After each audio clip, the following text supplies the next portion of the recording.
అందరికీ నమస్కారము. నేను ఏడిఏ రాజ్ కుమారు, ఇందుకూరుపేట. ఈరోజు ఈ యొక్క ముత్తుకూరు మండలం బ్రహ్మదేవం అనే గ్రామంలో ఈ రైతులతో ఎందుకు సమావేశం ఏర్పాటు చేశామంటే మీకు అందరికి కూడా తెలుసు. ఎందుకంటే గతంలో మనకు రైతు భరోసా అనేది వస్తుండేది. రైతు భరోసా అనేది ఒక రైతుకి, ప్రతి రైతుకు కూడా, భూమి కలిగి ఉన్న ప్రతి రైతుకు కూడా 13,000 రూపాయలు వచ్చేది గతంలో.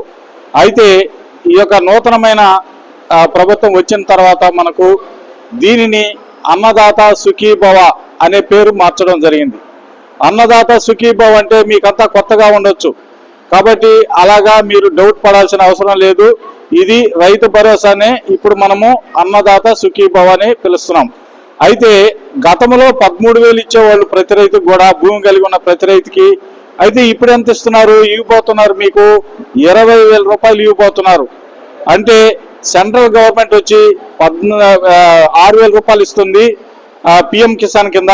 అదేవిధంగా మన అన్నదాత సుఖీభావ కింద 14,000 రూపాయలు. అంటే మొత్తము సెంట్రల్ గవర్నమెంట్ 6,000, స్టేట్ గవర్నమెంట్ వచ్చి 14,000, మొత్తం వచ్చి 20,000 రూపాయలు మీకు పొలం ఉన్న రైతుకు అందరికి కూడా ఇవ్వబడుతుంది. ఇది ఏ రైతులకు ఇస్తారని మనం చూసినప్పుడు వ్యవసాయ అగ్రికల్చర్ కలిగే పొలాలు కలిగి ఉన్న వాళ్ళకి, ఉద్యానవన శాఖ సంబంధించిన అంటే పండ్ల తోటలు, కూరగాయలు, మరి ఇలాంటి పొలాలు కలిగి ఉన్న రైతులకి, అదేవిధంగా పట్టు అంటే దీన్నే సెరికల్చర్ అంటారు, ఇట్లా సెరికల్చర్ సంబంధించిన పొలాలు కలిగి ఉన్న రైతులందరూ కూడా ఇవ్వడం జరుగుతుంది. అయితే ఈ విధంగా ఇచ్చేదానికి ఎవరు అర్హులు, ఎవరు అనర్హులు అని మనం చూసినప్పుడు మామూలుగా అందరూ దీనికి అర్హులు కాదు.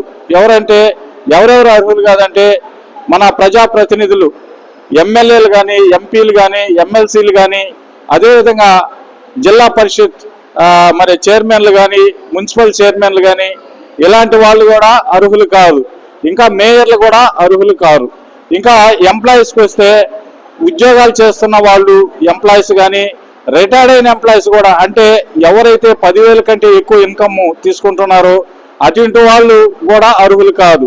అయితే కొంతమంది అటెండర్లు 4వ తరగతి ఉద్యోగస్తులు ఉంటారు, వాళ్ళు 10,000 కంటే తక్కువ ఉన్నప్పుడు వాళ్ళకి ఈ అన్నదాత సుఖీభావ అనేది కూడా వర్తించడం జరుగుతుంది. కాబట్టి ఈ విధంగా మన యొక్క అన్నదాత సుఖీభావ అనేది ఇవ్వడం జరుగుతుంది. తర్వాత మీకు ఈ అన్నదాత సుఖీభావ గురించి రైతులందరూ కూడా ఆయా మీ గ్రామాల్లో ఉన్న ఈ యొక్క రైతు సేవా కేంద్రాలు ఉన్నాయి. ఇంతకుముందు రైతు భరోసా అనేవాళ్ళమి, రైతు సేవా కేంద్రాల్లో గ్రామ వ్యవసాయ సహాయకులు అనేవాళ్ళు ఉంటారు. వాళ్ళ దగ్గరికి వెళ్ళి మీరు మీ పేర్లన్నీ కూడా ఒకసారి వెరిఫై చేసుకోండి. ఎందుకంటే గతంలో అయితే రైతు భరోసా వచ్చేది, ఇప్పుడైతే మనకేమొస్తుంది అన్నదాత సుఖీభవ. కాబట్టి ఆ పోర్టల్లో మీరు, వాళ్ళ దగ్గర కంప్యూటర్లు ఉంటాయి, ఆ పోర్టల్లో పోయి మీ పేర్లు అంటే వెబ్ ల్యాండ్లో ఎవరికైతే పొలాలు ఉంటాయో, నమోదై ఉంటాయో వాళ్ళందరూ కూడా రావడం జరుగుతుంది. కాబట్టి అటువంటి రైతులందరూ కూడా మీరు ఆ పేర్లన్నీ కూడా నమోదు చేసుకోవాలి. ఇదంతా కూడా ఈ నెల 1వ తేదీ నుంచి ఈ నెల 20వ తేదీ వరకు కూడా జరుగుతుంది. కాబట్టి మీ పొలం ఎంత ఉంది, మీ పేరు ఏంది, ఏ సర్వే నంబరు, కాబట్టి గతంలో మీకు వస్తుందా లేదా, ఇప్పుడు రాబోతుందా లేదా అనేది కూడా మీరు వెరిఫై చేసుకోవాలి.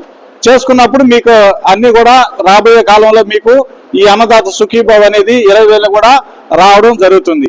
అయితే మనకు ఇంతకుముందే మాట్లాడుకున్నాం, అగ్రికల్చర్ వాళ్ళకి, పొలాలు ఉన్న వాళ్ళకి, అదేవిధంగా ఉద్యాన శాఖ పొలాలు ఉన్న వాళ్ళకి, అదేవిధంగా సెరికల్చర్ పొలాలు ఉన్న వాళ్ళకి ఇస్తారని చెప్పాం.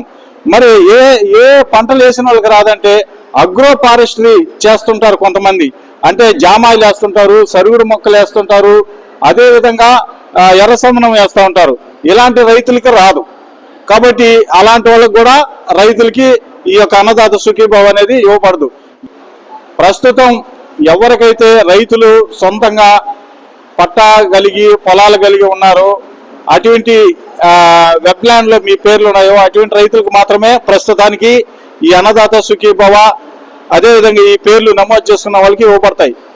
కౌలు రైతులకు కూడా అన్నదాత సుఖీభావ వచ్చేదానికి అవకాశం ఉందని కూడా మరి చెప్తా ఉన్నారు. కాబట్టి ఎవరైతే పొలాలు లేని రైతులు యజమానుల దగ్గర పొలం తీసుకొని మీరు కౌలుకి చేస్తుంటారో వాళ్ళ దగ్గర మీరు ఈ కౌలు సర్టిఫికేట్లు అనేవి తీసుకోవాలి. విఆర్ఓ దగ్గర కౌలు సర్టిఫికేట్లు మీరు కానీ తీసుకోగలిగితే మీకు ఈ అన్నదాత సుఖీభావ వర్తిస్తుంది. అది కూడా తొందరలో ఎనేబుల్ చేస్తారు మన యొక్క కంప్యూటర్లో కూడా. కాబట్టి మీరు రైతులు అడుగుతున్నారు, వాళ్ళకు వస్తుందా మాకు వస్తుంది అంటే ఇద్దరికి రాదు. ఎవరైతే ఇప్పుడు యజమానులు తీసుకుంటే మీకు రాదు, యజమానులు కానీ తీసుకోమంటే కౌలు సర్టిఫికేట్ ఇచ్చేస్తున్నారంటే అది మీకే వస్తుంది డబ్బులు. తర్వాత మీకు గత 2 నెలల నుంచి రైతులందరినీ కూడా ఫార్మర్ రిజిస్ట్రీ చేసుకోమని చెప్పాం. దానికి ఒక యూనిక్ నంబరు 11 సంఖ్యలు గల ఒక యూనిక్ నంబర్ ఇస్తారు. అంటే మీరు రైతుగా ఆ యొక్క ఫార్మర్ రిజిస్ట్రీలో నమోదై ఉండాలి. ఏదైనా కూడా ప్రభుత్వం ఇచ్చే రాయితీలు కానీ ఏ యొక్క స్కీమ్స్ కానీ మీకు రైతులకు వర్తించాలంటే పిఎం కిసాన్ కానీ అన్నదాత సుఖీభవ కానీ ఏవైనా కూడా వర్తించాలంటే మీకు తప్పనిసరిగా ఏం చేసుకోవాలా, ఫార్మర్ రిజిస్టర్ అనేది చేసుకోవాలా.